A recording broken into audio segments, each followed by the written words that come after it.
حضرت عقبہ بن عامر رضی اللہ عنہ سے مرفوعاً مروی ہے کہ جب تم اللہ کو دیکھو کہ وہ بندے کو اس کے گناہوں کے باوجود دنیا سے دے رہا ہے تو سمجھ لو کہ اللہ تعالیٰ اس سے محبت نہیں کرتا، کیونکہ یہ اس کے لیے ڈھیل ہے۔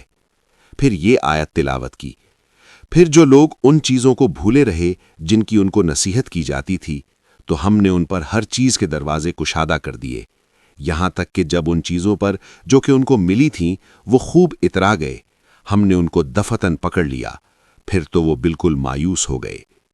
السلسلۃ الصحیحہ، حدیث نمبر 1324۔ حضرت ابو ذر رضی اللہ عنہ کہتے ہیں کہ میں نے کہا، اے اللہ کے رسول، مجھے نصیحت کیجیے۔ آپ صلی اللہ علیہ وسلم نے فرمایا، جب تم سے کوئی برائی ہو جائے تو اس کے بعد کوئی نیکی کرو جو اسے مٹا دے۔ میں نے کہا، اے اللہ کے رسول، کیا لا الہ الا اللہ کہنا بھی نیکی ہے؟ آپ صلی اللہ علیہ وسلم نے فرمایا، یہ تو افضل نیکی ہے۔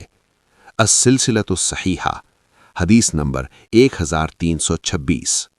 حضرت عبداللہ بن عمر بن عاص رضی اللہ عنہ سے مرفوعاً مروی ہے کہ اگر 4 عادتیں تم میں موجود ہیں تو دنیا سے اگر تمہیں کچھ بھی نہ ملے تو کوئی حرج نہیں: امانت کی حفاظت، سچ بولنا، اچھا اخلاق اور پاکیزہ حلال لقمہ۔ السلسلۃ الصحیحہ، حدیث نمبر 1327۔